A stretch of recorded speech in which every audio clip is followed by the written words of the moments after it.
માધવપુર ઘેડ મેળો 2026 માટે તંત્રની તૈયારીઓ તેજ. માધવપુર મેળામાં સાંસ્કૃતિક કાર્યક્રમો અને ફાસ્ટ ફૂડ, ક્રાફ્ટ સ્ટોલ અને રાઇડ સહિતના આયોજનની તૈયારીઓ. તારીખ 27 માર્ચથી 31 માર્ચ 2026 દરમિયાન માધવપુર ઘેડ મેળાનું આયોજન. તારીખ 31 માર્ચના રોજ દ્વારકા ખાતે દેવી રૂકમણી અને ભગવાન શ્રી કૃષ્ણનું ભવ્ય સ્વાગત કાર્યક્રમ સાથે મેળો સંપન્ન થશે. પોરબંદર જિલ્લામાં ભગવાન શ્રી કૃષ્ણ અને દેવી રૂકમણીના વિવાહ પ્રસંગે દર વર્ષે માધવપુર ઘેડ ખાતે માધવપુર ઘેડ મેળાનું આયોજન કરવામાં આવે છે. આ વર્ષે પણ માધવપુર ઘેડ ખાતે તારીખ 27 માર્ચથી 30 માર્ચ 2026 દરમિયાન માધવપુરના મેળાનું આયોજન કરવામાં આવ્યું છે અને તારીખ 31 માર્ચના રોજ દ્વારકા ખાતે દેવી રૂકમણી અને ભગવાન શ્રી કૃષ્ણનું ભવ્ય સ્વાગત કાર્યક્રમ સાથે મેળો સંપન્ન થશે. માધવપુર ખાતે માધવપુર ઘેડ મેળા આયોજનને લઈ તંત્ર દ્વારા જોરશોરથી તૈયારીઓ હાથ ધરવામાં આવી છે. આ ઐતિહાસિક અને ધાર્મિક મહત્તા ધરાવતા મેળામાં દર વર્ષે મોટી સંખ્યામાં ભક્તો અને પ્રવાસીઓ ઉમટી પડતા હોય છે, જેને ધ્યાનમાં રાખીને એક ભારત શ્રેષ્ઠ ભારતની થીમ નીચે સરકાર દ્વારા આ વર્ષે પણ વિશેષ આયોજન કરવામાં આવી રહ્યું છે. તારીખ 27 માર્ચના સાંજના 6 કલાકે માધવપુર મેળાની વિધિવત શરૂઆત થવાની છે.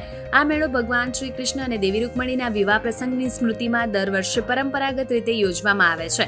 વડાપ્રધાન શ્રી નરેન્દ્રભાઈ મોદીની પ્રેરણાથી આ લોકમેળાને હવે રાષ્ટ્રીય કક્ષાના મેળા તરીકે ઉજવવામાં આવે છે.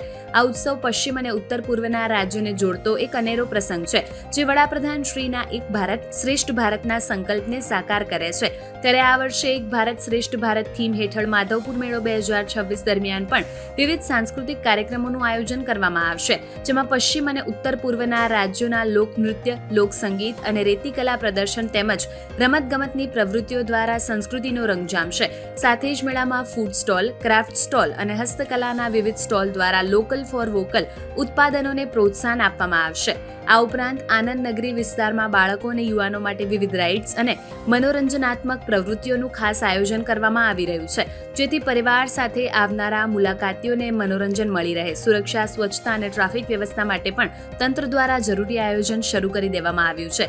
માધવપુર ઘેડ મેળો 2026ને લઈને સમગ્ર વિસ્તારમાં ઉત્સાહનો માહોલ જોવા મળી રહ્યો છે અને આ વર્ષે મેળો વધુ ભવ્ય અને સુવ્યવસ્થિત રીતે યોજાય તે માટે સરકારી તંત્ર દ્વારા તમામ સ્તરે તૈયારીઓ તેજ ગતિએ આગળ વધી રહી છે.